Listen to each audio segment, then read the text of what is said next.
And then there's a lot of people joining us from around the state of California and indeed all around the United States. So some people, it's already evening time. So whether you're here in the room or whether you're joining us from afar, welcome to the book launch for John Muir Laws' latest book on his updated field guide to the birds of the Sierra Nevada.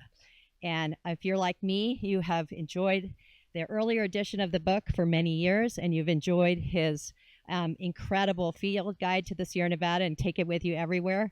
So anyway, it's going to be wonderful to see the new book and to get a new copy. I want to just introduce myself. My name is Lucy Blake, and I'm the president of the Northern Sierra Partnership. And the partnership is a collaboration between 5 different organizations that have been working together to conserve and restore landscapes across the Northern Sierra, including this incredible landscape that we're here celebrating today, which is Sierra Valley.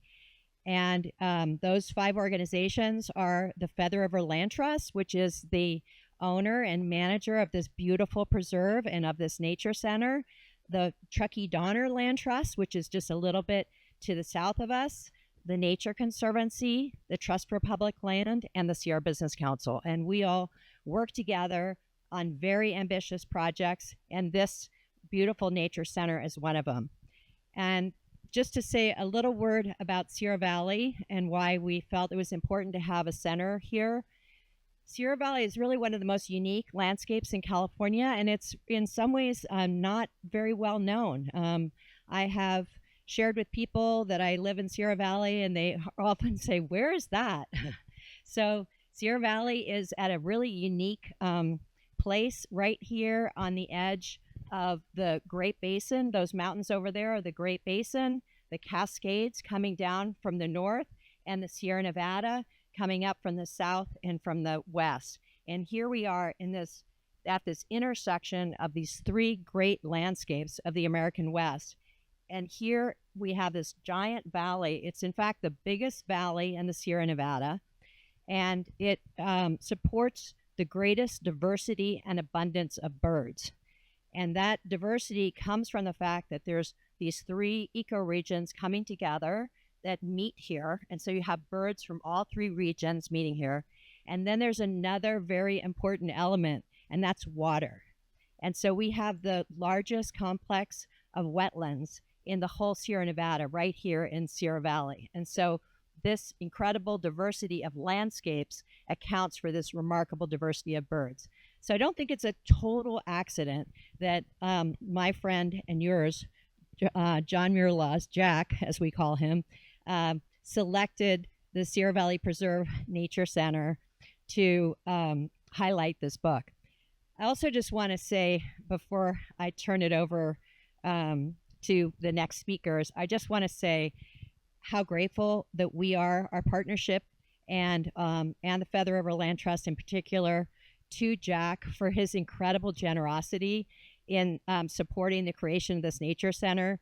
When we first had this crazy idea about 6 years ago about trying to raise the money to put together the center, I called Jack and told him about it, and he was so excited because he knew Sierra Valley so well, and he agreed to be an advocate and supporter of the project right from the beginning. And so we've been working together informally on this project for, I don't know, almost a decade now, and it's just been amazing. And so for me, just to even walk in this building and see so much of Jack's beautiful art everywhere, and on the interpretive signs around the Nature Center, you'll see his loving and incredibly talented touch everywhere at this Nature Center. And so Jack, with deepest thanks to you for your generosity.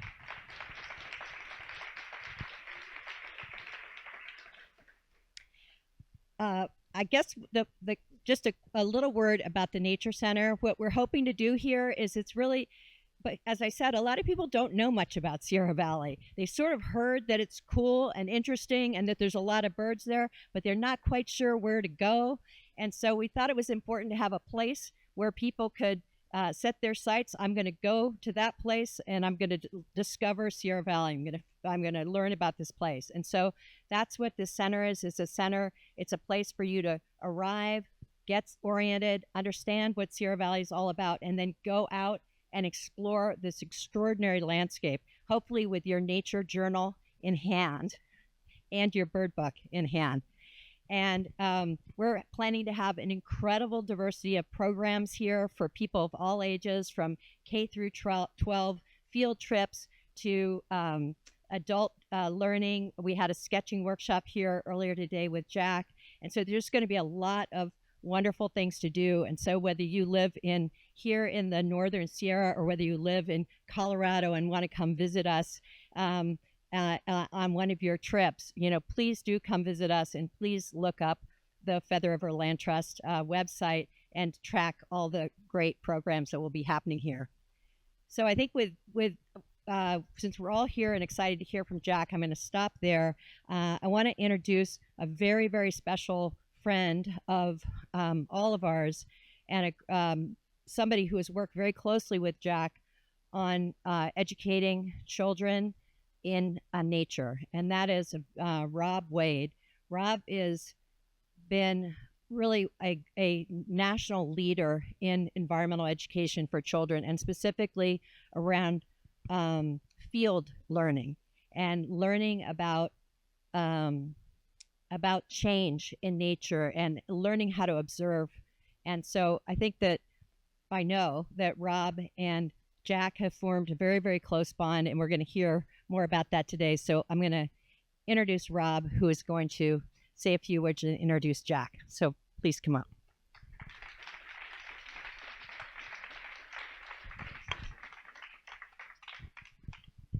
Kind of used to not using a mic because I teach kids all the time. Do I need to use the mic for the recording? Okay, then we will do that. Yeah, he was quick to that, wasn't he? Okay. Well, thank you, Lucy. I appreciate that introduction. Again, I feel like I'm standing here maybe wearing a few hats. I'm a founding board member for the Feather River Land Trust from 24 years ago, which was my honor to help launch the organization with Paul Hardy and Katie Bagby, who are both here, possibly others who I'm not seeing in the crowd quite yet. And I remember back then, 24 years ago, talking about a nature center or a natural history museum in Sierra Valley, and here we are. The organization didn't exist when people in the region first started talking about this valley needed something like that. So it's wonderful to be in this location and all the hard work that came to make this vision not just a vision and an idea, but a reality. I barely made it here on time because I was out in Sierra Valley birding with some fellow local birders and had an amazing morning. But I'm very grateful. Very many things.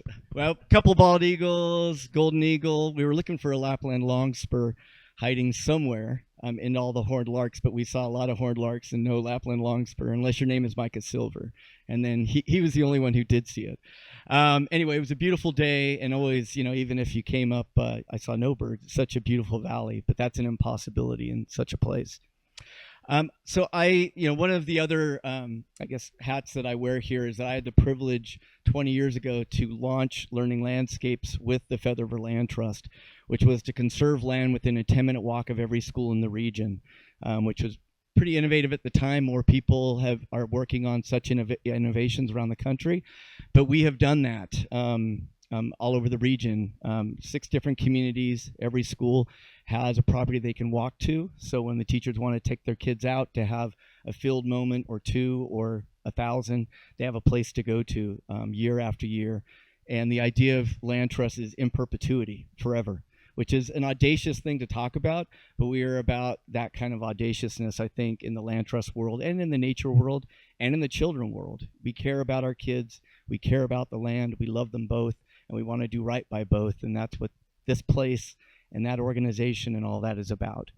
It's also very much what John Muir Laws or Jack Laws is about. I've known Jack for over 25 years, and actually I knew him back before he had fully broken into his nature journaling prowess at this level. At that time, he was working in residential outdoor education, which is where I also started. and we met at a gathering there. And some of the first things I took away from him at that point, 25 years ago, I still use in my work that I've had the privilege of doing for leading for 30 years in this region. But Jack and I go way back, and we've had many moments around campfires and all sorts of different situations. Even though I know most of you are here because he is a prolific nature journaler, he has created these field guides that we all have in our lives, which is an amazing resource and tool. But Jack lives and breathes this stuff. It's in his heart, through and through. I can tell you. His daughters who are here with him, they also live and breathe that. And it's just been an amazing thing to know him, to be a part of his life. And he has brought generously nature journaling into our region, where every child in the region and all nature journals because of the work that we've done with Jack over many years. And it's making a difference in their lives and obviously in all of our lives as well. I could go on and on about Jack, but I'll let him go on and on about himself because he's a much better advocate for himself. But anyway, with lots of honor, I'd like you to all welcome John Muir Laws.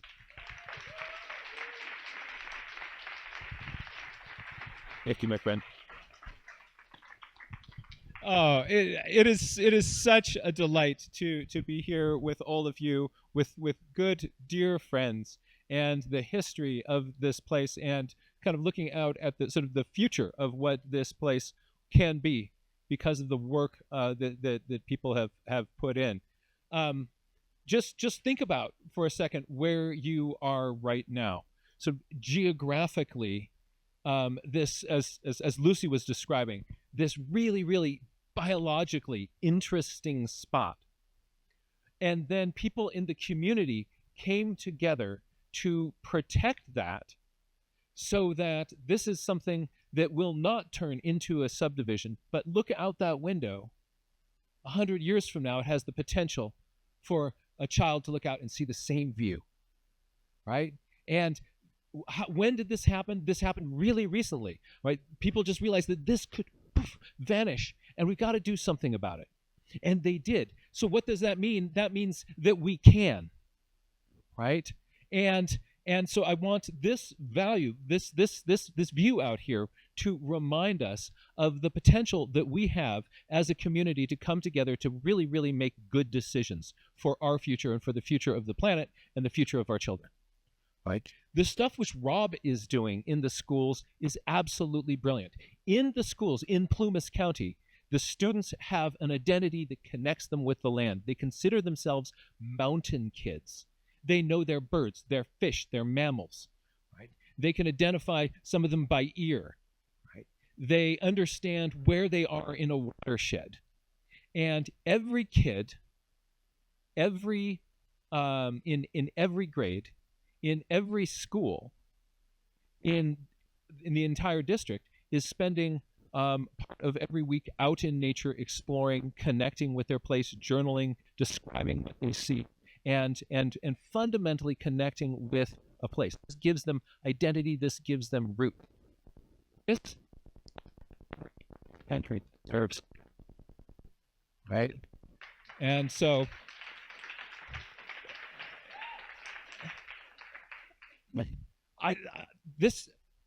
at this time, it's so important for me to remind myself about what the ability that our species has to come together for good, right? And we can, and we do, and we're going to continue doing that. And so I just want to salute those people who have been working for years and years doing this. And what you're seeing here is the product of that, right? We all have the ability to, if we kind of have our eyes on not just the moment, something kind of that out on the future, we can move towards a future that we want to be a part of.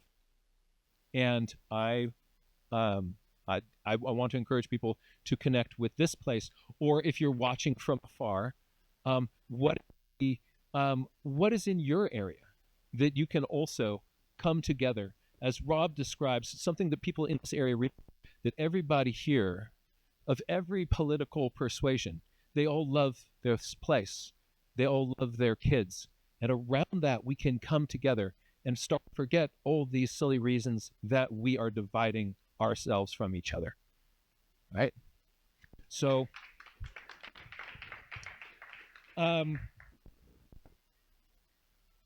it's okay. I just a couple of while I was sitting there and Rob was talking, I realized I haven't silenced my phone. I thought like that would be awkward, and so I just did that.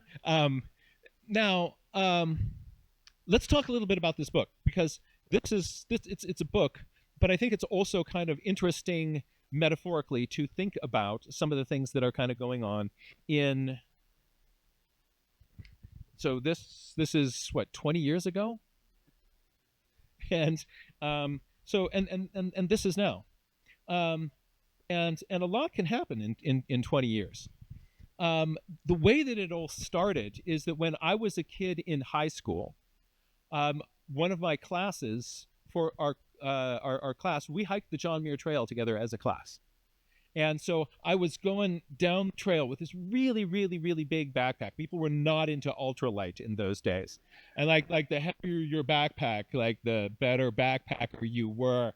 And so it was big. And probably a third of my weight was field guides. So I had like all these books piled into my backpack. And so as I was hiking down the trail, I was fantasizing about food. And then as it went on and on and on, I started fantasizing about, wouldn't it be great to have a lighter field guide, right? And so then I could just bound down this trail, right? Or maybe have more room for food. And the other thing that sort of made it really difficult is that there's a friend of mine who I was hiking with, and Ted, and Ted said, "Hey Jack, this horrible thing has happened." And I was really curious, like, what? He said, "I've got this horrible song. I can't get it out of my head." And I made the mistake of saying, "What is it?" Right? And there was this commercial that was on television at the time that said, "Your baby's comfort begins with loves."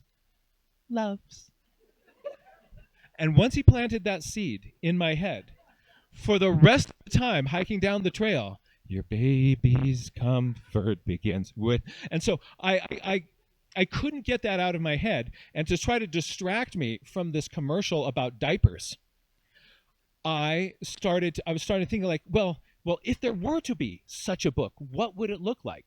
And I started to fantasize about this field guide that somebody would make.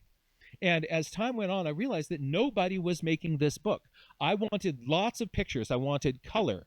There was one plate in Storin Usinger's guide in Nevada. People may know and love this one, right? Where there's all those fish. I looked at that. I said, like, I love this page. It's got all these colorful pictures of fish. I said, like, I want that for everything. And I was waiting for somebody to make this book. I figured that had to happen. And nobody did. And so as time went along, this vision in my head of what this book could be continued to grow. And there was a time when my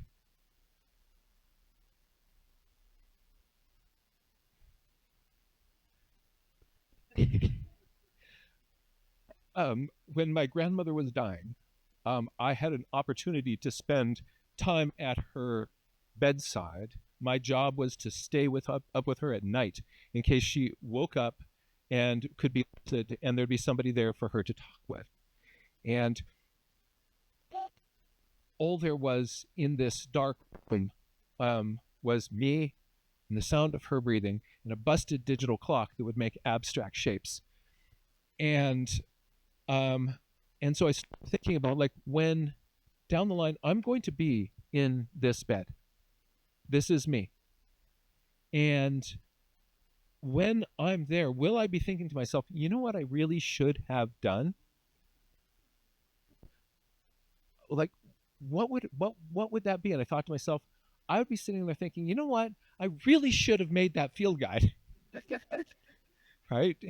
And I should have been a papa. I should have had a family. Hold on a second. Hey girls, I love you. So after she died, I returned back to San Francisco, and I quit my job. And I studied scientific illustration for 9 months, and then filled a backpack up with granola bars and blank paper and took off to the Sierra Nevada. And for the next 6 years, that's what I did. And at first, it was it was exhilarating, and then I realized I needed to feed myself, and then I was lucky enough to develop a partnership with an incredible man named Malcolm Margolin, who was then the publisher of Heyday Books, and he was one of the most incredibly wise and kind visionaries that I have ever met. Every time you'd go in to visit Malcolm in his office, there's this little strange round table outside his office. And there'd be this collection of eclectic people there having a deep conversation about something interesting. And you'd get to come in and sort of be part of that conversation. I showed him this book, and he loved the idea, but knew that it would take me years to do, because it wasn't just birds. I was working on a field guide to everything in the Sierra Nevada. And he said, I will be your partner with this if you would like. And his idea was that he would go to bat and try to get grants for me to fund me to be able to do this. And so made it economically possible for me to do this. Writing grants is tough. There's a whole skill set there. And he went to bat with his best funders and brought me into their offices and sat me down and said, you need to fund this guy. And so I went overnight from kind of going into a McDonald's to kind of get some of those free ketchup packets so I could make soup, to like figuring out which scanner I needed to get. And so I was really lucky, and people helped me.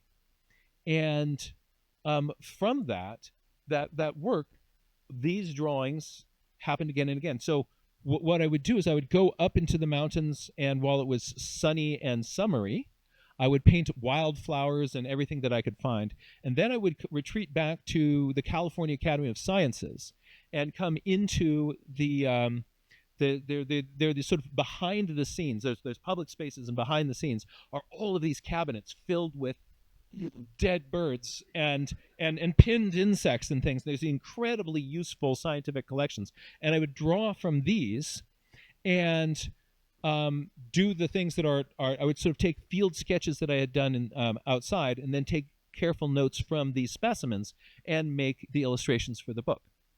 And so the first part that I finished in this was, I was a birder. Birders were kind of my entry drug into natural history. So I did my birds first, and then to help fund this whole endeavor, we took the birds section from that and published it as its own standalone book, while I was working on the mammals and the fish and the insects and the star charts and the scat and all those other little parts of the big book. And so that's how this book was hatched. I also spend a lot of time sort of testing what would be the best way to kind of create a field guide. Most field guides are made by people who are, let's say you're making a bird field guide. You're an ornithologist. You've spent your life studying birds. And so a really reasonable system that kind of comes to you, like, what order do you put these birds in, is, well, let's, of course, like everybody's familiar with sort of bird taxonomy and the evolutionary history of birds. So let's put the birds in the book in phylogenetic order. In other words, the birds which are kind of more basal, kind of towards some sort of ancestral bird, we'll put those in the front of the book, and more sort of evolutionarily derived ones we'll put in the back of the book. And that makes tons of sense if you kind of look at a bird and you're kind of like, yeah, that looks like a really evolutionarily advanced bird. I bet it has a complex syrinx, and I think I'll flip to the back of the book. And but for a lot of us who aren't familiar with bird taxonomy, that doesn't work. And so I'm dyslexic. So my way of thinking about things is is different. And so one of the advantages of being dyslexic is that you have never been able to really go in the front door on any project, right? In school, everybody is reading and writing, and you can't read and you can't write. And so you get really good at sort of finding, like, what would be a different way to do this? Like, there's the task. The way that everybody's doing it doesn't work. How could you re-envision that so you could still get something done here? And so it gives you training in kind of thinking outside of the box. So rather than bird phylogenetic order, what I realized is that most people, when they see a bird, they go like, oh, look, it's a bird. It's blue. It's kind of big, right? So I put all the birds that were blue together, and within that, all the birds that were blue and big together, right? And so you could sort of like pick a color, a purple bird, all right? So in my book, I merged the blue and the purple ones together, right? And big or small? Small. Okay, so I would go to, on the cover of the book here, there's a little tab there that's blue.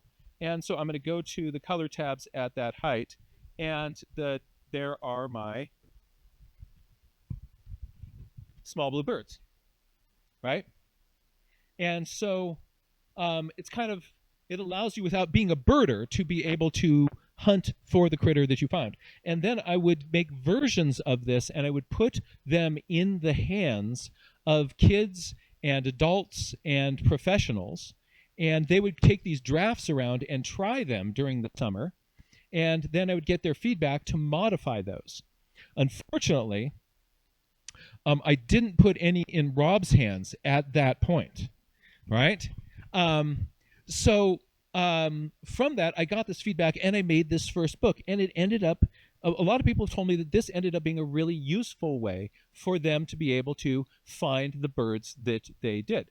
And then, so the birds were done first. I then start drawing the rest of the birds, and I mean the rest of the insects. There's about 2,000 drawings that I did in the course of this book.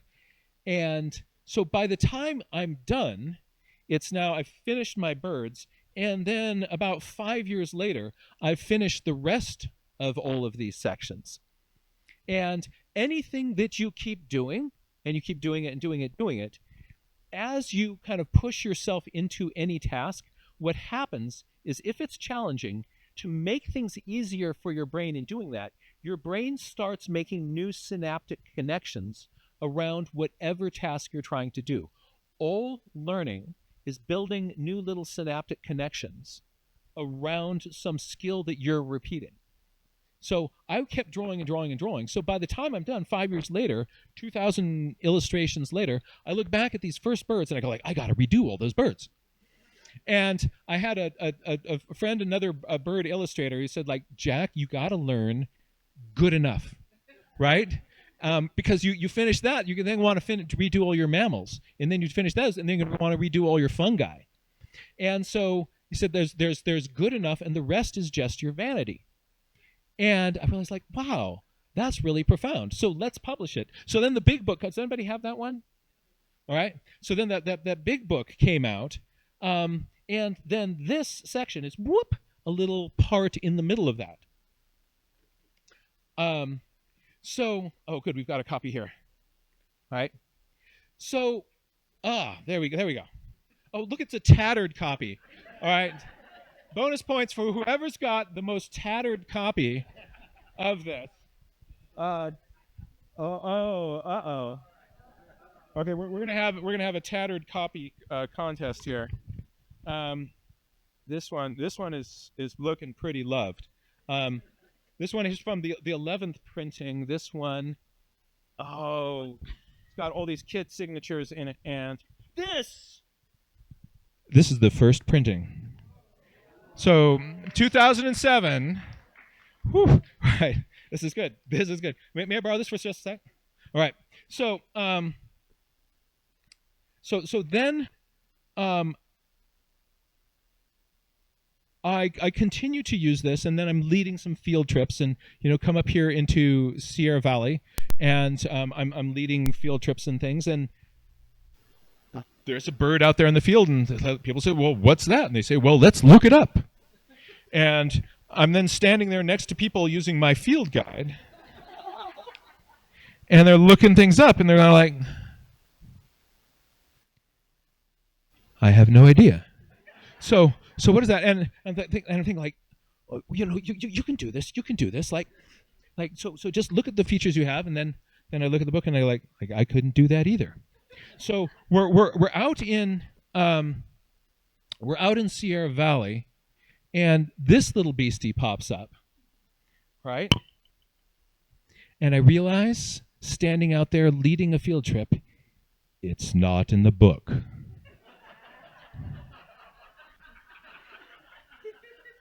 And my blood goes cold, right? And I just ignore the sora, right? So soras are these really, really cool marsh birds that are all over the place out there. And if you are out there listening, if you don't see them, you'll hear them. They do this wonderful beep, beep, beep, beep, beep, beep, beep, beep, this little descending whinny call. This really distinctive noise that sort of sounds like Sierra marshland. And it's not in the book. And so awkward. And then if that was just a one-off, that would be fine. But there's nothing else that people are going to really definitely, see that isn't in the book. So same trip, there's an egret standing out there.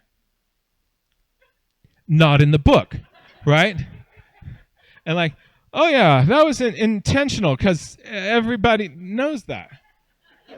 No, that was a mistake, and so, and then I'm starting to fantasize if somebody were to make a different field guide to the Sierra Nevada, what would this look like? And what I found is that there were a number of beasties that weren't in the book because of my bias of how I had gone about collecting my information about who should be in the book, right? Had I been spending some quality time in Sierra Valley, I actually hadn't been spending a lot of time up here. What I've been doing is I've been up in Yosemite, right? I had been in Sequoia. I had been a lot of time in the southern Sierra, right? But not spending that quality time up here, nor spending time here in winter, right? So, if we go to some of the I was also going to parks and not to some of the big lakes. There's that little black tern up there is a wonderful one who sometimes even shows up and nests in Sierra Valley, and it didn't show up in the book, right? There's some other just sort of odd omissions, how could you miss a duck, right? Really? So this is the little blue-winged teal, and they're not as abundant as a green-winged teal. But if you're birding around and it's not in the book, that's a really, really frustrating situation. So I just started figuring out that these are red-necked phalaropes, and there's Wilsons and rednecks on the eastern side of the Sierra. If you're there at the right time of the year, you're up to your nose in red-necked phalaropes. There's bajillions of them kind of coming across in this migration that they do. So they have this wonderful thing where they'll be breeding up in the Arctic, and then they spend their wintertime out in the ocean. And in between, they're like, let's hang out on the eastern side of the Sierra Nevada and have a bird party. And they do. But because of when I had kind of gone and done my thing, it's getting late in the year. I think I'm going to go down to the Academy of Sciences and draw insects, right?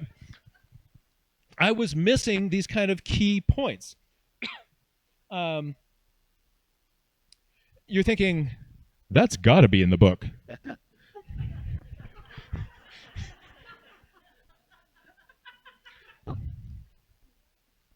Well, what happened since the time that I made the book is there are also sort of several interesting changes in our understanding of what is happening with the birds. So there is a big Canada goose in the field guide, but every time you're out with Canada geese, you start looking around the big flock, there'll be these ones that look like goosito, right? This diminutive version of the Canada. It's not a baby. It's not a little gosling. They realize that there's this whole other different kind of goose that looks like the Canada goose, right? And that wasn't separated as another species when I made my field guide. And so this is a little cackling goose, right? Bless its little heart. And let's talk about seasonality.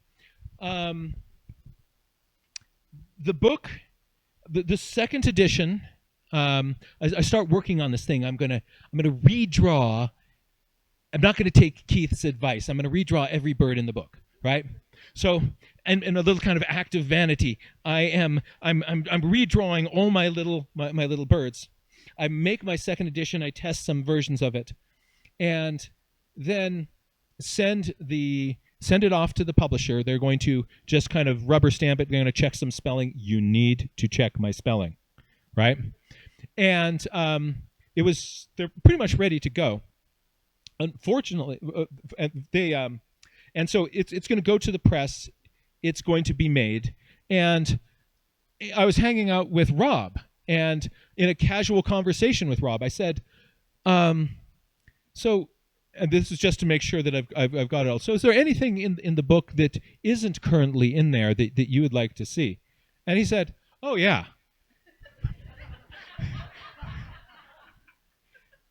And I thought, this is going to be good because this is just going to, I'm going to say like, yeah, I've already got that in my next edition. And he said, yeah, what you've got to have, because he's out here all winter long birding with classrooms of, is it fifth grade? With groups of fifth graders. So every fifth grader in Plumas County is learning their birds. And it's their year of the bird, and they become bird experts. And they're out here, and what are they seeing? They're seeing ferruginous hawks and rough-legged hawks by the dozens. How many ferruginous hawks did you see today? 6 ferruginous hawks out there today. It was a good hawk. Any rough-legs? 1 rough-leg. But later on in the year, right, as the rough-legs kind of come down from the north, this place just becomes thick with rough-legged hawks, right? But I'm looking at this perspective of like, oh, what? I'm going to just sort of check, make sure I've got all my birds. Yeah, here are the breeding birds in the Sierra Nevada, right? I didn't have these two, and then the draft of my, or not the draft, my kind of final version was in with my publisher, and Rob says, yeah, just make sure that you've got the ferruginous hawk and the rough-leg hawk.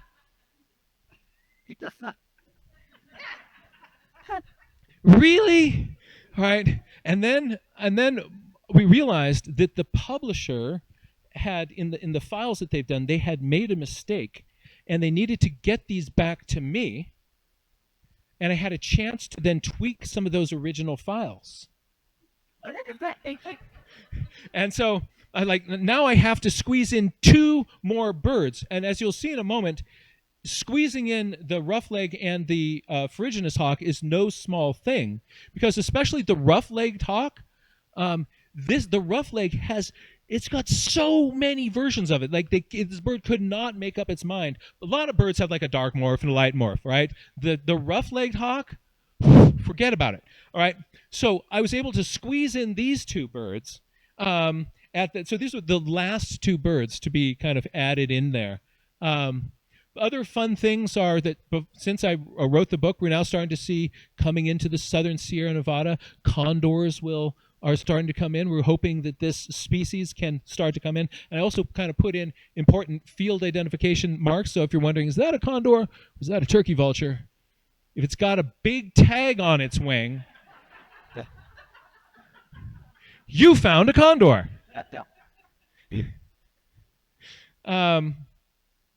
Also, species of hummingbirds. I had this sort of awkward time. I was invited to come do a talk in the foothills of the Sierra Nevada with for an Audubon Society chapter. And while I was there, I stayed at this person's house and sat on their porch, just looking at these swarms of broad-tailed hummingbirds that were coming to their feeders, and just awkwardly kind of hiding my field guide because it wasn't in there at all. So it was so much fun to kind of revisit the biodiversity of the Sierra Nevada, and sort of it's just kind of like, what were my biases in who I put in, who I didn't. So bank swallows, you do have to be in the right place, but if you want bank swallows being, it's already changed to a J. If you want bank swallows, you have to go to specific places where their nests are. But when you're there, they're there by the bajillions. And a lot of those are in Plumas County.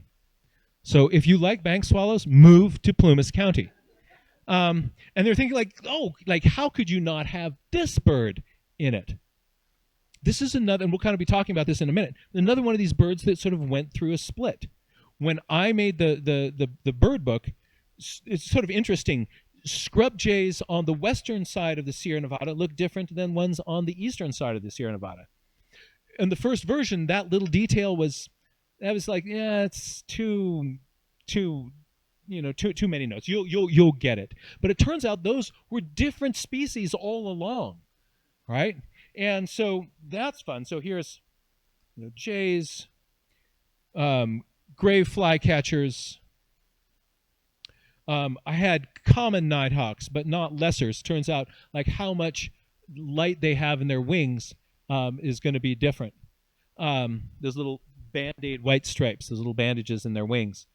Different sizes on the lessers versus the common. So all these sort of strange, sort of wonderful details and it was just sort of, for me, each little addition was like, oh, the biodiversity of the Sierra Nevada is just so much more beautiful. It's so much more abundant than I had put in.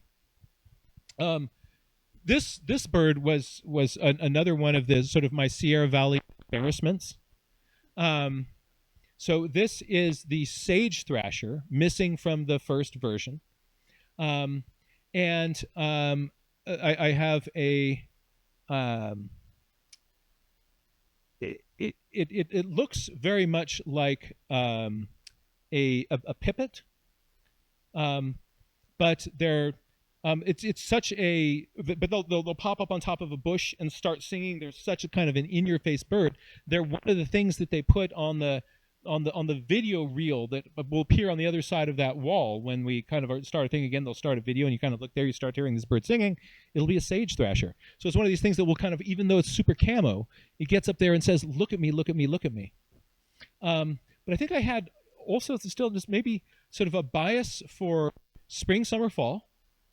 I had a bias for more west slope than east slope. And I had a bias that was more southern Sierra than northern Sierra. And so, kind of getting all those pieces together, it's I find it's really interesting. It's also interesting to see your own biases, how you kind of come about making decisions. One last little example of a bird that's, in and out.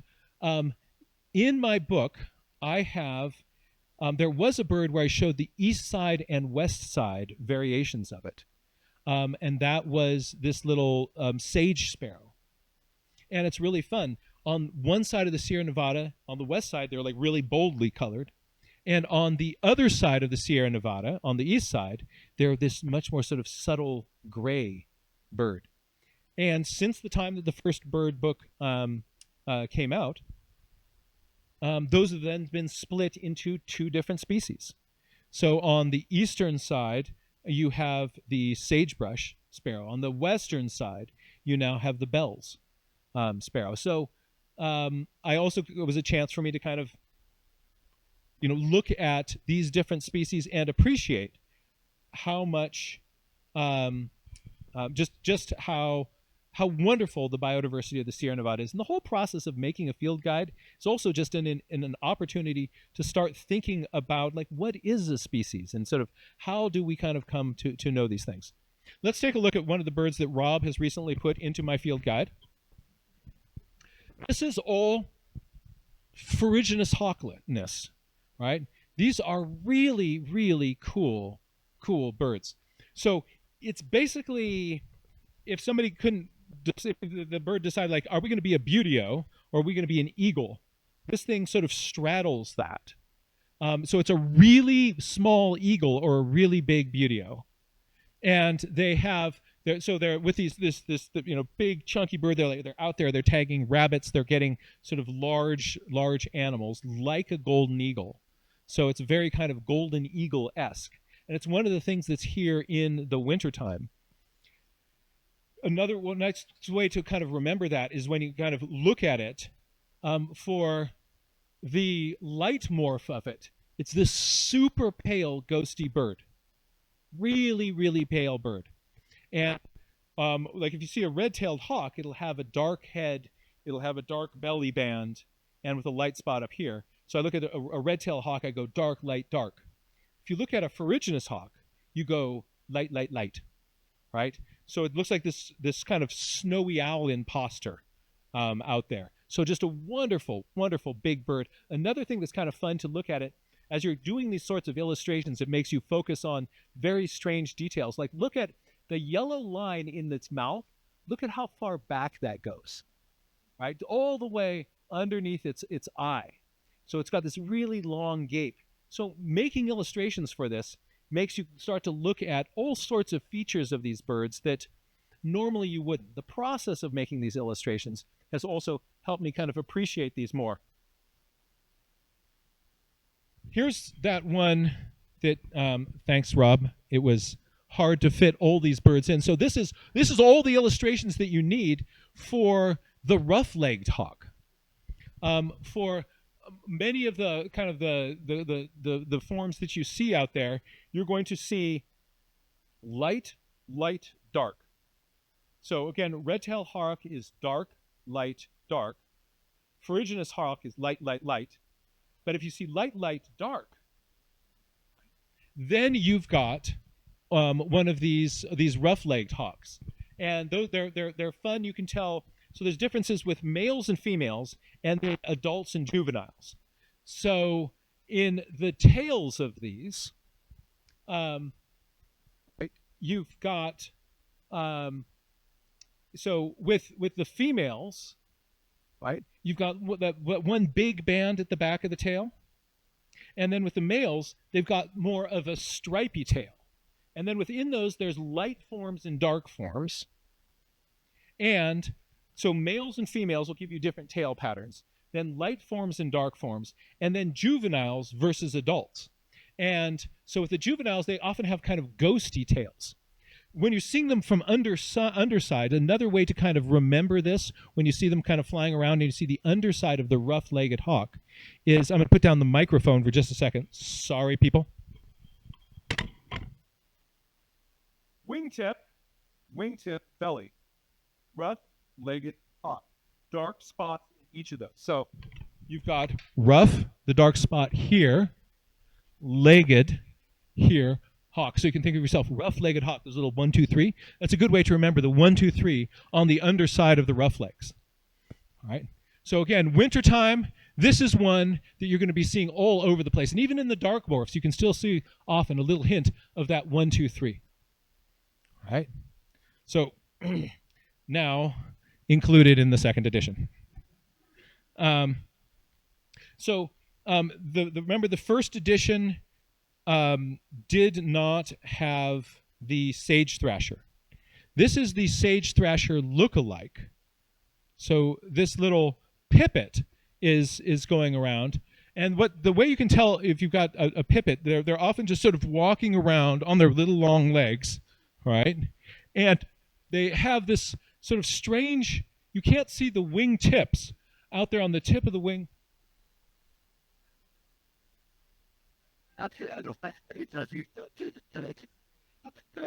Really? All right. So the this sort of what they've got, they've got these sort of strange, super long tertial feathers, so you don't see their little pointy little wingtips going out. But they're really, really neat birds, and they look just like the sage thrasher. But on the sage thrasher, without touching it, you see those little wingtips sticking out there. So that's a little good. That's a good detail.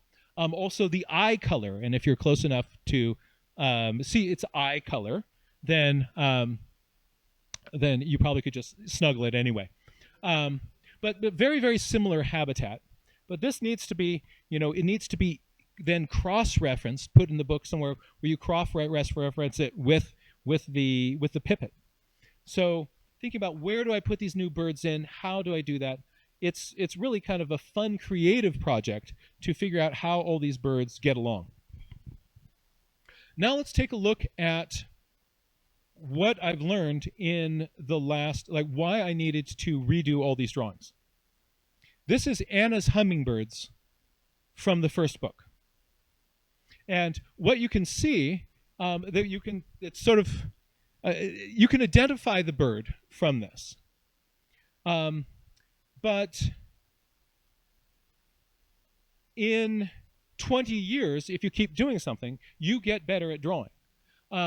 One of the things that's interesting about hummingbirds is that when they hold their head at a funky angle, sometimes you see that bright red, and sometimes you don't. If the bright red is pointing towards you, you see this bright red flash, and then all the bird has to do is look over here, and then that bright red flash turns off. So you've seen lots of field guides with the side views of hummingbirds, right? And they always have the bright colors in them. It's a lie, right? Right, from that angle, that bird would usually just appear like a big black throat, right? Also, of course, I have to have these broadtails. The broadtails also have these really neat, look at the tips of the primary feathers. They've got these big paddle-shaped primary feathers. So should you see that in your yard, come into your feeders, you've got, see there, that's a little bit of lying there. See all that purple on the side there? You wouldn't really see that, right? It has to really kind of look straight at you. So here's my first batch of jays, and here's my second batch of jays. All right? So you can see how you get better if you keep doing things. The woodhouse jay has been separated from our California jay. It used to be our western scrub jay. But those two jays, they're actually two very, very different looking things. One is sort of the drab version on the eastern side. Then on the sort of more western side, you've got that one that's a little bit more pumped up. So now when you're looking at your jays, it's a much more interesting thing to find these woodhouse jays out there. Jays in the juveniles have these sort of strange gray hats, right? So in a few places I'm starting to also drop in some critical things for juvenile birds.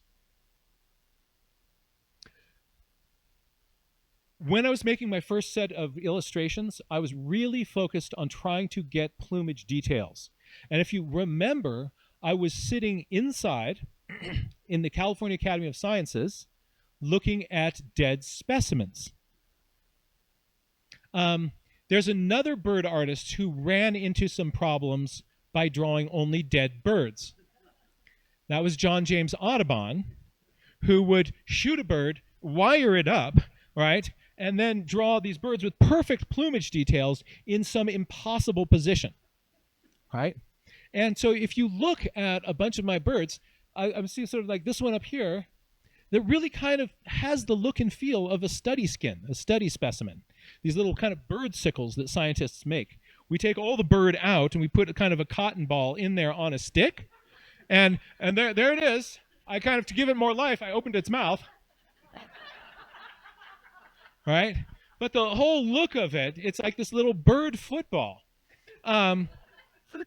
So trying to get things that will have more the posture of the bird, without sort of strange lumpiness. If they have strange lumpiness, I want the lumps to be in the right places. And so here's a couple of species of birds that look very similar to each other. House finches up above and purple finches down below. So another thing that happened in those 20 years is that my understanding of color radically changed. I had grown up with the understanding of color that there are 3 primary colors, red, yellow, and blue. How many people have heard the same thing? All right? It's really widespread, and it turns out to be wrong. And that's a whole other conversation, right? But because of that, we often see a lot of things as being red that aren't red. It turns out that the real primary color instead of red is magenta, right? And you can actually make red by mixing magenta and yellow. Is crazy, right? But because of that, a lot of artists, including myself, were not good at seeing magenta. Just because it's not really part of my vocabulary. I look at something and I'm like, oh, what color is that? Oh, yeah, it's red. Now I'm thinking red. Now I'm reaching for my red paint. But my understanding of what colors are changes in this 20 years. And magenta comes into my vocabulary. And so it comes into my palette and my ability to see. So especially on the purple finch down here, that house finch up there, that's a pretty red bird. But this bird has some red on the top of its head, but then sort of magenta wash over its front. But because that wasn't really part of my vocabulary, I've been trained to look for red and to see red, I actually wasn't seeing the magenta that was there all along in front of me. And I've gone through a bunch of my old drawings and looked at them, and things that should be magenta, I was painting red. So another sort of strange bias in me. Like if I'm trained to think of, like, here are your primary colors, I'm trained to think these are my colors, it changed the way I saw those colors. And that's really weird. It's just weird. Another thing that happened is when I was studying to do these drawings, I studied the structure of bird wings very, very, very carefully. Birds have primary feathers, secondaries, primary coverts. They have greater secondary coverts. They have median secondary coverts, lesser secondary coverts. They have an alveola, all these different parts on the wing. I sorted these in my head, and I was very proud of myself.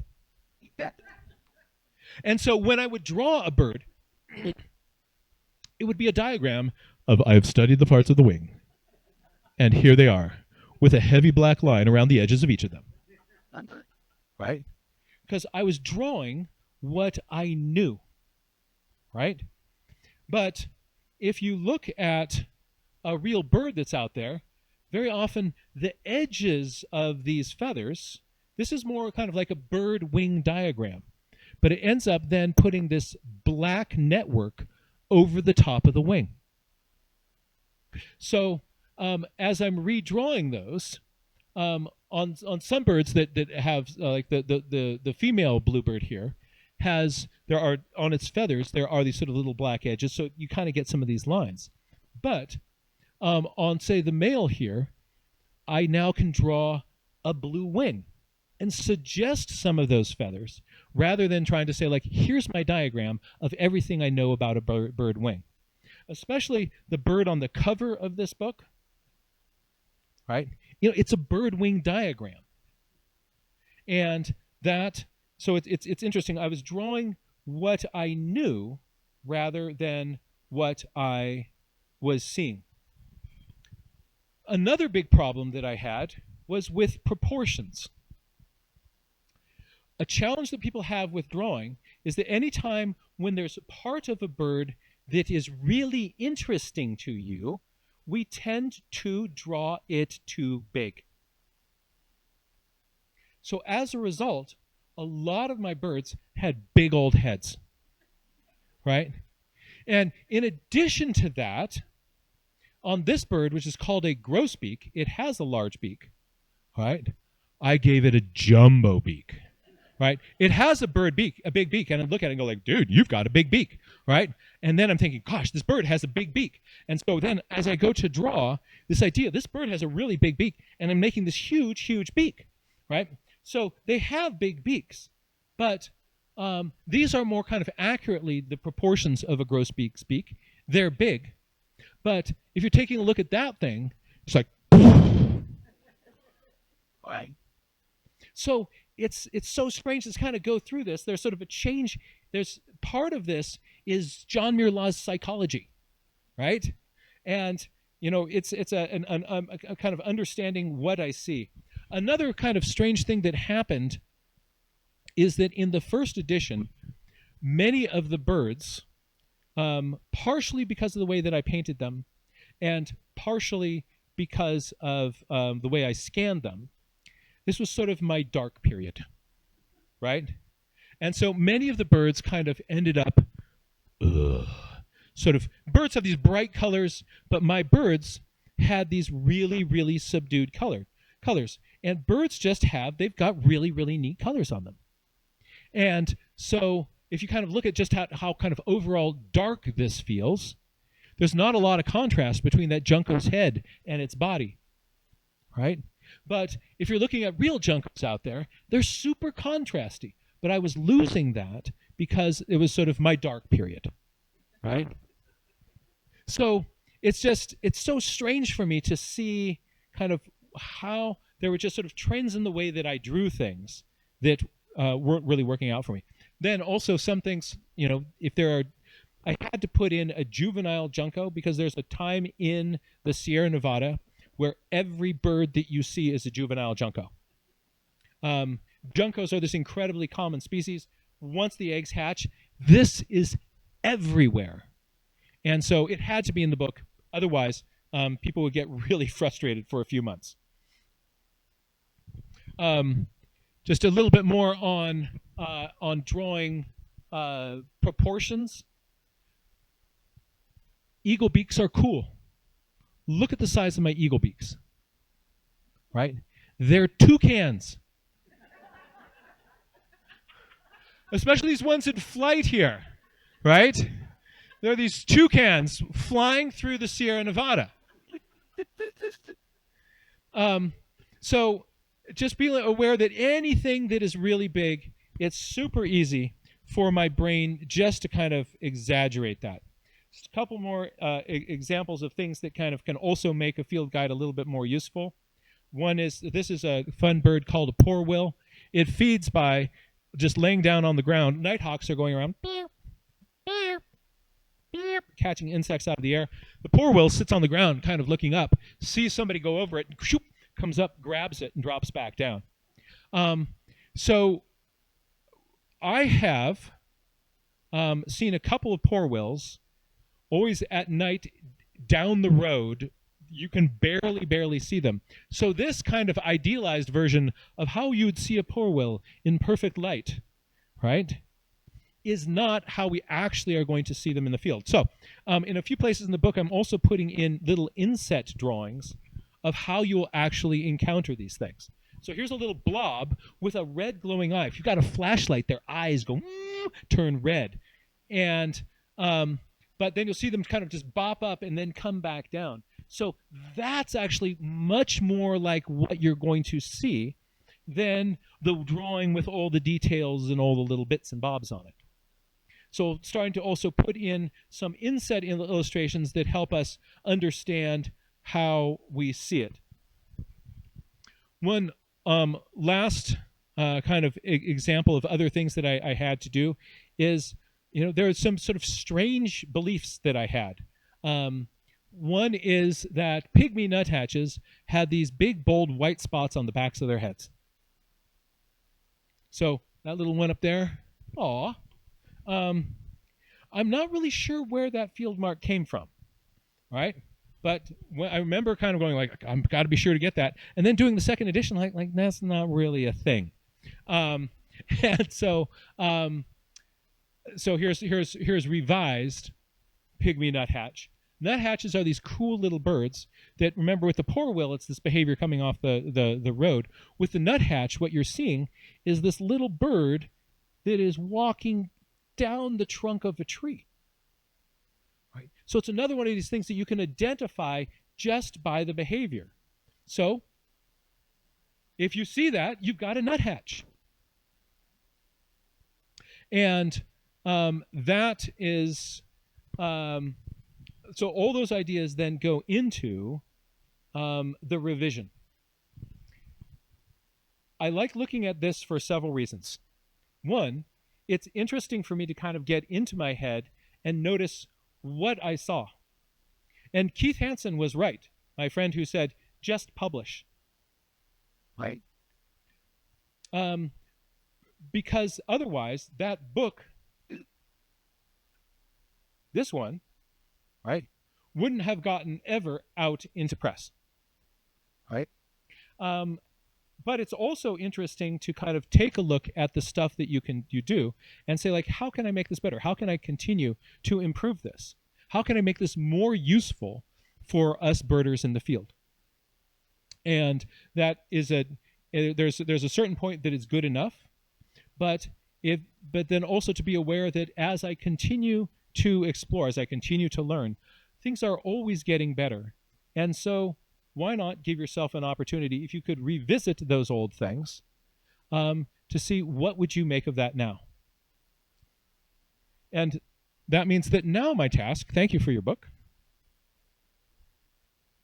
is to do the same for all the plants, all the mammals, all the insects, all the fungi in the Sierra Nevada. And that means that I need your help. If, as you look through the old field guide to everything in the Sierra Nevada, should you see something that, you know what, I find this section of the field guide hard to use. I'm having trouble with your willows, right? You let me know, right? Go to johnmuirlaws.com. There's an email there. Send me an email saying, like, I would rethink this. Or here's the species that I'm seeing. And it's nowhere in your book, right? Gosh, there wouldn't be, I don't know, pronghorn in the Sierra Nevada? Maybe that should be in the book, right? So now I want to enlist all of your help to help me rethink what would the best version of the rest of this look like? And someday I will be up here in front of you with that second edition. Until that time, I hope that you find this really useful for you as a way to help you be able to celebrate the biodiversity of life in the Sierra Nevada. Remember, the most important thing isn't identifying things. It's spending quality time with those organisms and learning what we can from watching the crazy shenanigans that they're up to. But being able to speed dial to its identification helps you be able to communicate about them. And it's also fun, on its own sake, being able to identify the things that you see. I hope that this is really useful for you. I hope you have a lot of fun with it.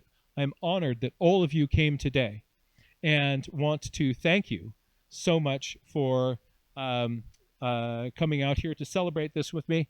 I also want to, again, celebrate the genius that is behind creating this center, behind preserving this valley, and the work that people are doing in this county to connect our youth and our community with the beautiful natural world that surrounds us.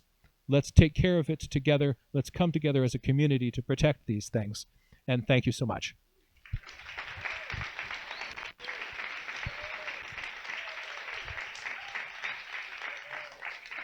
Yeah, we got time for questions? All right. So how much time do I have? Oh, I do? All right. I thought I was getting the... Oh!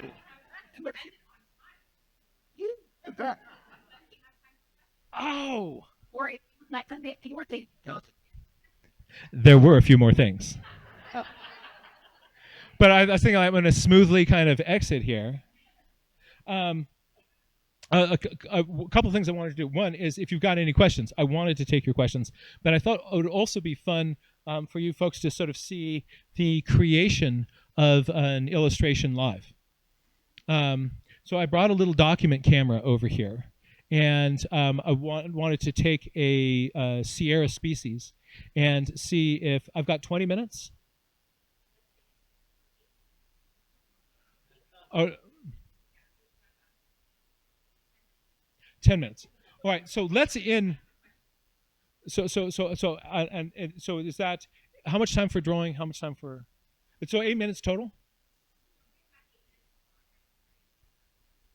Okay, plenty of time. All right. So within 8 minutes, all right, I need somebody to tell me when there are 4 minutes left and when there's 1 minute left. All right. And what we're going to do is we are going to draw a white-crowned sparrow. So white-crowned sparrows are these beautiful sparrows, and there's an interesting thing that happens with Sierra Nevada white-crowned sparrows. If you start looking at them, what you're going to see is that throughout the summer, there are these white-crowned sparrows with these very kind of dense, dark patterns right around their eye. So the stripe over their eye doesn't go all the way to the front. And sometime about now, our white-crowned sparrows change from these ones that the summertime ones have these pink bills, and all of a sudden there'll be these birds with these little candy corn orange bills. These orange-billed ones will show up, and they've got white that goes all the way over. It's a different subspecies.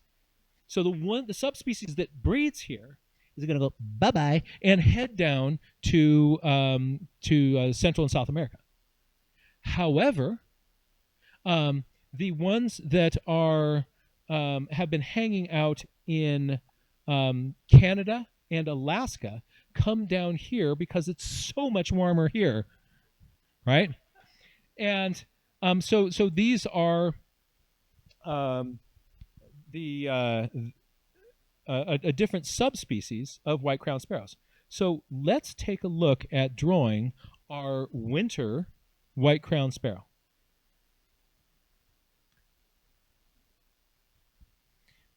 This is a little sketchbook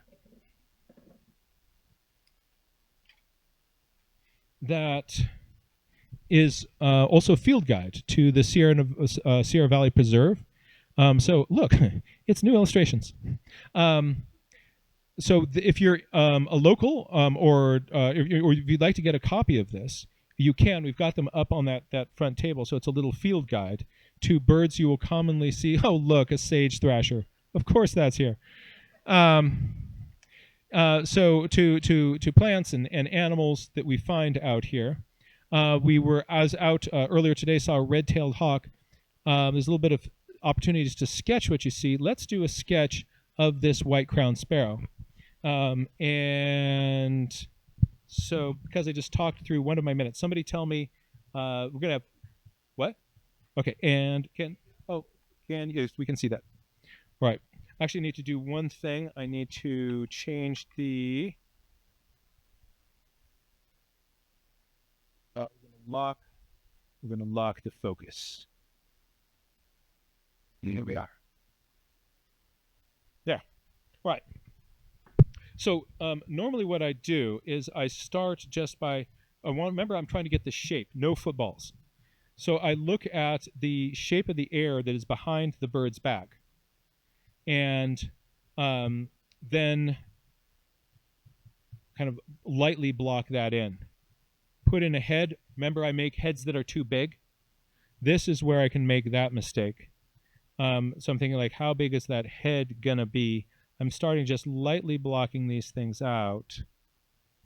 And then I'm looking back and forth between my body and my head, trying to say, roughly speaking, does this work for a white-crowned sparrow? Now I'm going to...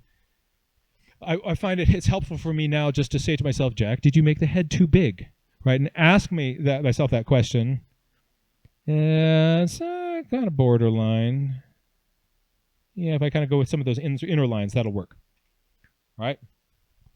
I like to often work by making myself a little coloring book. So I'm going to... This is going to be that candy corn bill.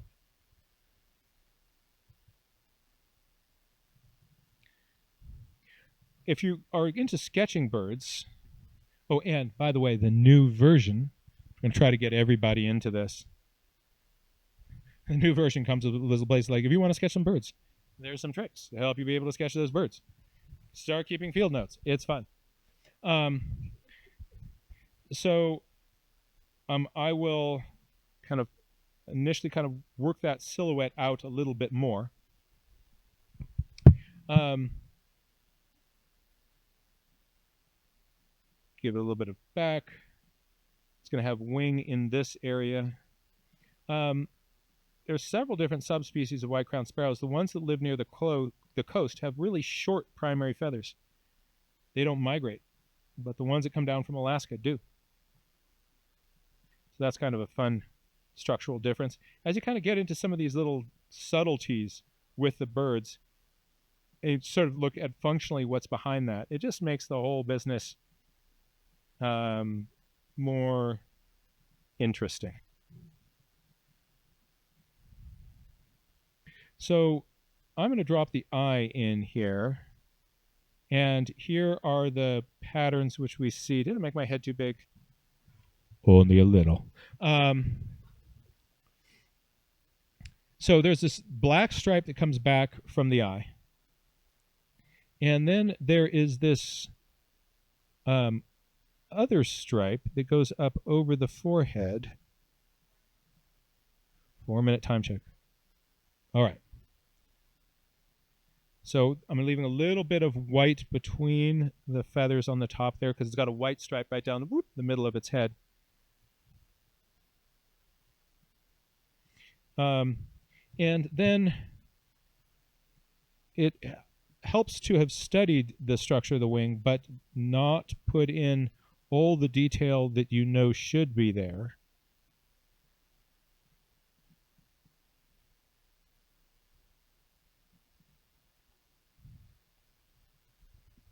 Let's drop a little bit of color in on this bird.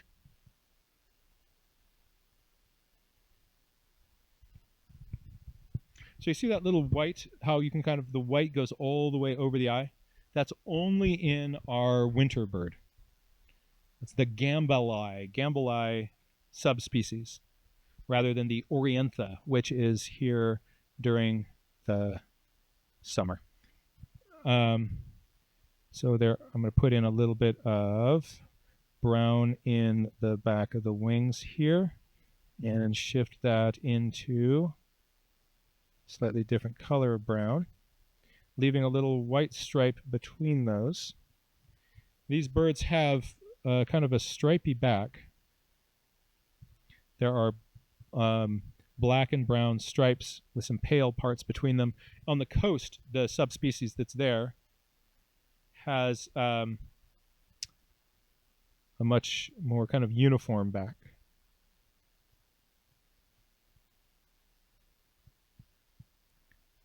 So I'm putting a hint of some of the details on the wing.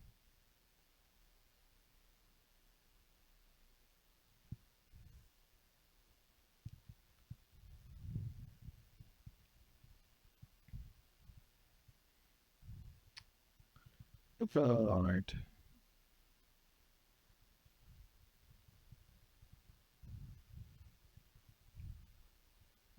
And let's give it that candy corn orange bill.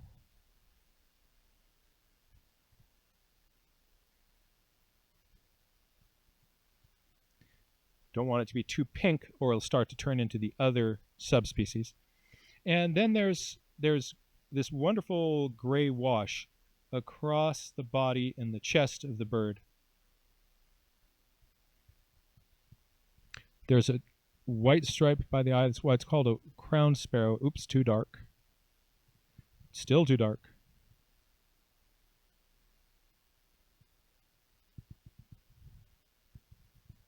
This is still in my dark phase, right? I know. So I'm going to try to lift up some of that paint there. There we are. That's better. I think we'll finish on time. So then a little bit of a white throat. Come down.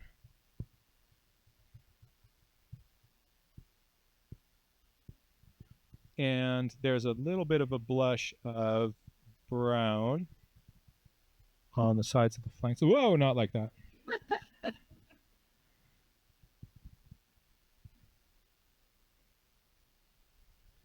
And our little buddy's just about done. I'm going to now just kind of come around here, strengthen some of those lines. And that is roughly a Gambali race. Ah, that's my time to stop. All right. There it is. Gambles. Ah. Yeah. I'm going to cheat and put some color in its legs still afterwards. There we are. All right.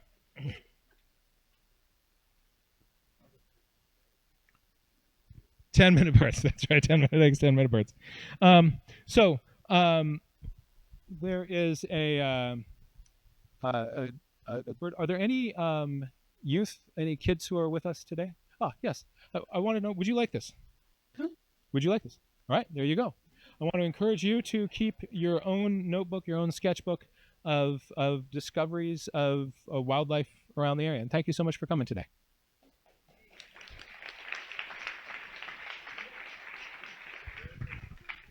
All right. Are there any questions?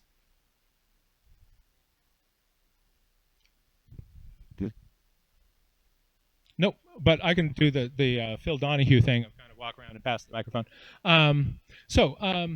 Any thoughts, comments, questions, or ideas? Let's start right here. And hi there. Hi. I'm wondering, you've done this, kind of revisited all the birds. What about all the flowers and the trees and do you think that would change much, is what I'm saying, from your original? The question is, do you think that your understanding of the flowers and all these other things would change much? Absolutely. Absolutely. The more we pay attention, the more we see levels of nuance and detail. That's going to be true of everything. Also, my ability to render what I see would change. I don't think that I'm going to be able to redraw all the plants. And the reason is that when I was doing that, I was a single guy with no other responsibilities and would spend my entire time just running around the Sierra Nevada. I was a terrible partner, right? I was just like, I got to go draw birds now, right? Now my most important priority is being a husband and a papa. And still, some of those get to be revised. But what I'm thinking, it's interesting. I know the first one that I did, and where I was, what creek I was on. It was a little watercress plant kind of growing out of the middle of a creek, and that will be, I think, the one that I'll go to do as my final drawing. And it's interesting. On that trip, every drawing in this book. Because when you're drawing something, you're paying all those drawings are drawn, the plants are all drawn from life in the field. And because I'm focused so much, paying so much attention in that moment, that I am, that my memory around doing each of those illustrations is really vivid. So on that one, I know where my dad was standing downstream fishing. And he actually joined me on a lot of those my expeditions. We'd go out and we'd travel together in the Sierra Nevada. Part of it I was doing it solo, part with my papa. And so a lot of those illustrations also bear for me a memory of being with him.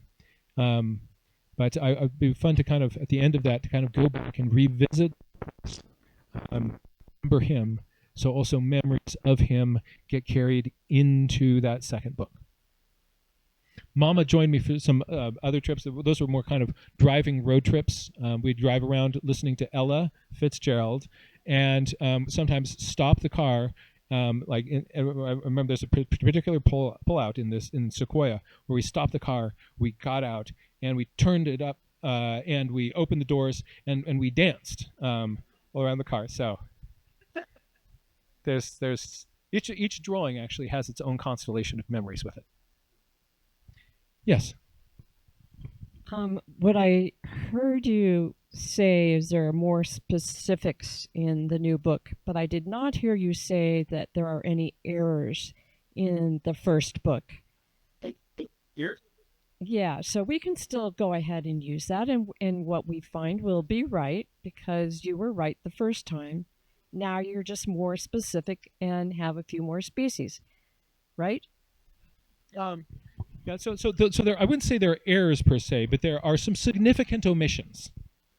And I think I've made the new one with like new pictures and things easier for you to identify things.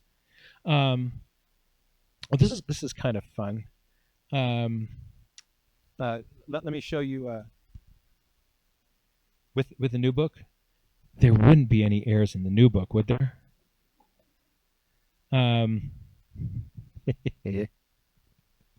Nothing. It's is perfect. So here were the illustrations from the first book of this wonderful grouse that runs around the Sierra Nevada, a little sooty, and you can hear these often where you won't see them. You hear this. Ooh, ooh, ooh. They have this deep noise that's at a frequency that's very hard to find, but you know it's there. So those ones got redrawn. Right, a little bit better proportions. There's, it's kind of cool. But I discovered this just last night. So the version of this book that you have in your hands is actually going to be this will be the collector's edition, because I went to the grouse,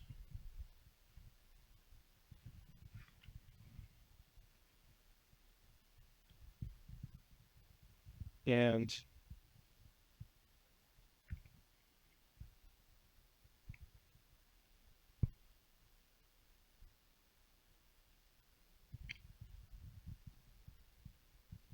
let's make that fake.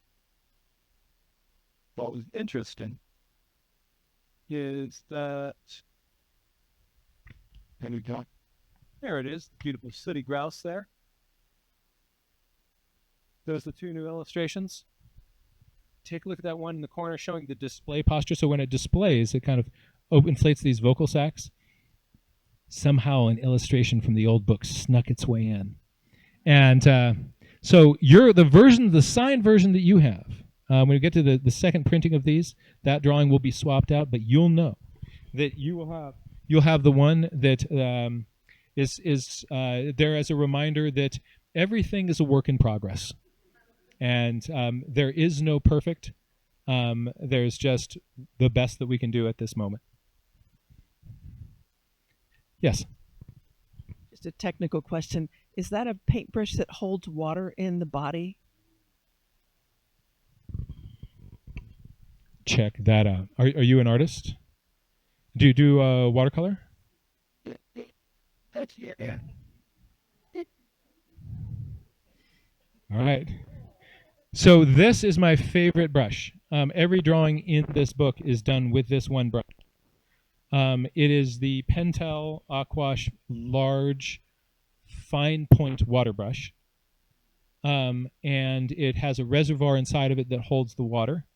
Then when you want to change colors, instead of putting it in a little tub, you take an old sock and you just give it a little squeeze and you wipe it on that sock. And then it cleans itself from the inside really fast, and you're on to the next color. It's got a cap on the back side that you can clip onto it. Just be careful as you put the cap back on that you don't bend one of the bristles back, because they're plasticized bristles. They last a long time, and they are great brushes for they make the process of watercolor so much easier. And here's the secret: the graded wash. Right, used to have to kind of like you add a little bit more water. You're trying to make something that goes from dark to lighter. We like add a little water to our mixture. Next strip, add a little more water in. Next strip, add a little more. Like, it takes forever. With this one, you kind of just mix up some paint and you start going do do do do do do do do do do do do do. As your brush runs out of pigment, it fades. Right? Yeah, that's kaboom. That's a crazy cool tool. Should you want one, go to johnmuirlaws.com. You can find them right there. Yes, it is a brush with water in the handle. Yeah, that's fun. It's a beauty. It's a brilliant design. It's a brilliant design. There are several other brands that make water brushes. This is the one that I like the best. Yeah. Any other questions, comments, thoughts, or ideas? Yes. I have a thank you for twice I've emailed you with things that I couldn't figure out. And I went to your guide and I couldn't figure it out. And then I emailed you, and then you emailed me right back and said, it's illegal. One of which, though, was the antlion. And I couldn't figure that out because there's no bug that you see. You see this upside down cone in the dirt. But what in the world was that? And you pointed me in the right direction. So thank you. Oh, thank you. Does the book have a picture of the adult antlion in it? Yeah. Not the little cone. Yeah. So, would you please send me an email reminding me of that and saying in Field Guide 2.0, you'd better have a drawing of antlion pits, and then they will be there, right?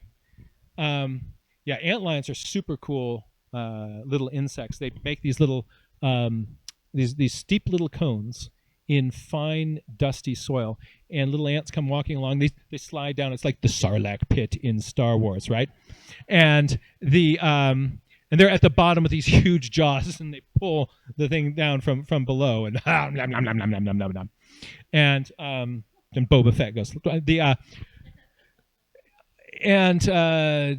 then the adult looks like a klutzy damselfly with big antenna, and so you see them kind of fly. Like if you see in the evening a damselfly kind of doing this, and you're like, normally they're like nyeh, nyeh, nyeh, nyeh, nyeh, nyeh, nyeh. But if it's like I'm gonna get across the room and I'm gonna be proud of myself, right?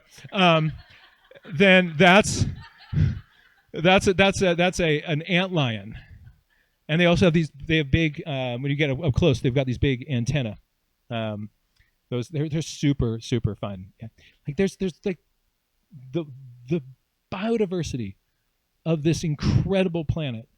That's one of the big insights for me in making these field guides, is just how much really cool stuff there is. And we as a species have the most both impact and ability to influence the lives of other things. And if we look at that as a privilege, as a responsibility, something that we really want to kind of lean into, we can make a huge difference in the conservation and preservation of the amazing biodiversity of this planet. If we don't know about it, if we don't appreciate it, there's no motivation for us to kind of get in there and to fight and to vote for things that can't vote. And so that's part of what we want to do to be good stewards. Let me give you the mic. So, folks at home in the live stream audience, hey, welcome. Hey, folks at home in the live stream audience. So we had several questions. We just probably have time for one, and then we have some closing comments at the end. Sally, what's number two? So what was the most rewarding process of rewriting this guide for you? What do you feel like was most rewarding for you? What was the most rewarding part of rewriting this? I'm going to name two different things. I don't know what is the most, but I'll tell you some parts that were really rewarding. One is the opportunity for self-reflection, to notice, like, this is what I did before, and this is what I can do now. And gosh, isn't it wonderful to see that through practice and by keeping doing things, all of us get better at things. Just sort of reminding me that we all have the ability to grow. And you're not, like, you do something, you're not stuck there. We continue to grow. We continue to learn new things. And we continue to improve by the work that we do. That's a motivation for me to kind of lean into my practice, to do the best that I can. And if down the line there will be something that's better, that's okay. Still in the moment, I'm going to do the best that I can. So it's a reminder of this kind of growth mindset that, and it's also really fun for me to kind of look at what I did before and try to get into the mindset that I was. Why did I make those decisions? What was going on with me that I made those omissions? Like sort of noticing like my regional bias.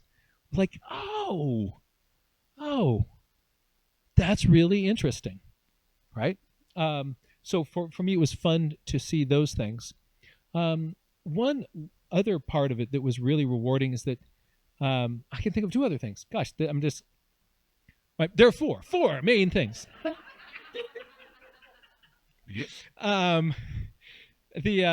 The other was just more opportunities to collaborate with people, kind of get people's ideas of like, how can I make this better? And so like, yeah, you might want to consider wintertime. Oh, right. And so that's fun. The last thing is that with each one of these drawings, it involved revisiting the animal, looking really carefully at it, and giving it deep attention. I believe that the act of attention is love. Attention is love. Think about that in terms of like your relationship with your partner, and how the act of attention changes and strengthens your bond. Think of that with a child. Think of that if you're a teacher, right? When you kind of can put all these other things aside and you can give that attention to that one person, how it changes the relationship between you. So too with paying attention to each one of these birds. By doing this, I fell more deeply in love with each of these animals as paintbrush stroke by paintbrush stroke, pencil line by pencil line. I was falling more deeply in love with this world.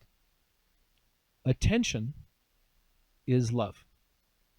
And love is what motivates me to be a steward, to protect, to partner with conservation groups, people who are working to protect places like this. And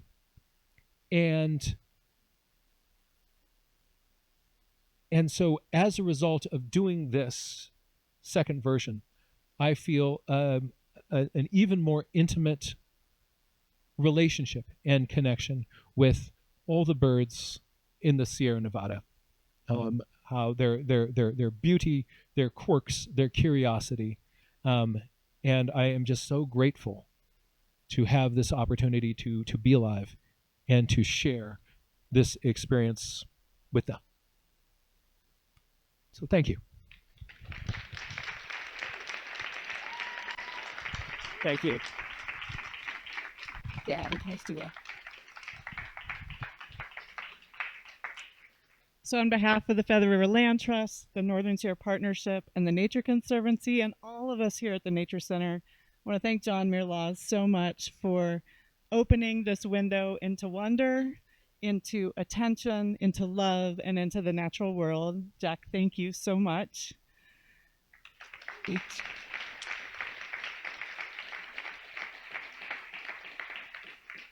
I want to thank our co-sponsors for this event, Heyday Books and the Wild Wonder Foundation, for creating this wonderful event.